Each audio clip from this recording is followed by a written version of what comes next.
Welcome to a short series of presentations on the simplicity of our salvation. My name is Cameron. God so loved the world that He gave His only begotten Son.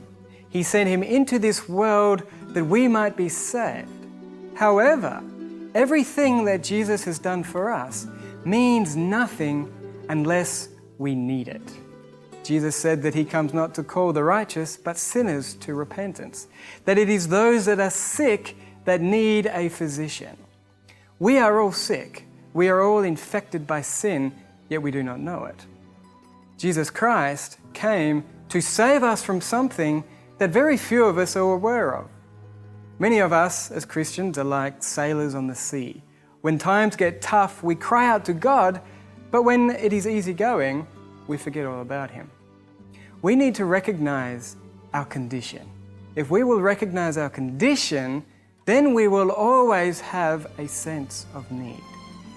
In Isaiah 64 verse 6, it tells us that all our righteous acts are as filthy rags.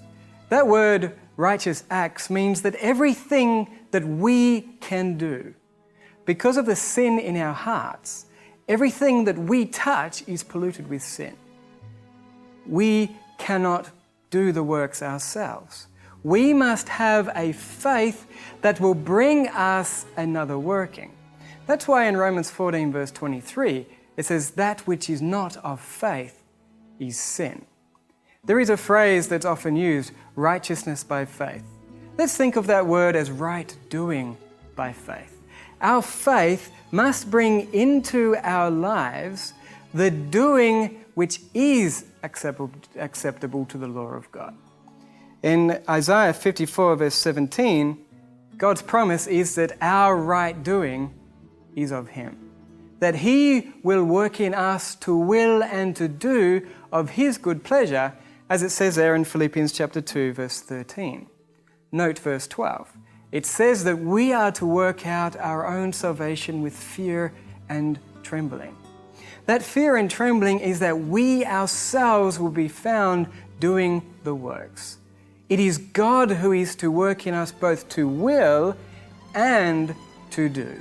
If we are performing the own doings in our lives, it is filthy rags. It is sin. We must have faith that will bring us the doing of God into our lives.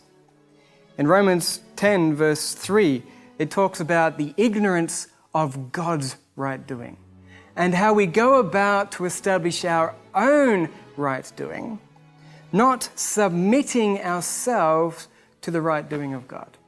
Because God has promised, and what He promises, He will perform it if we will let Him do it.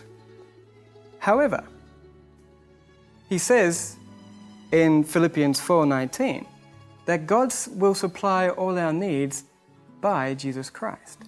But in John 5 verse 30, it says that Jesus of Himself could do nothing. So we can do nothing and He can do nothing, but through Him comes the right doing of God.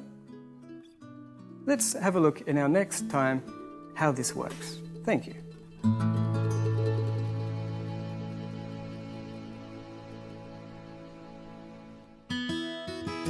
Thank you for watching. Please leave your comments below, and if you would like more information, please visit my website at www.eternalrealities.com. God bless you.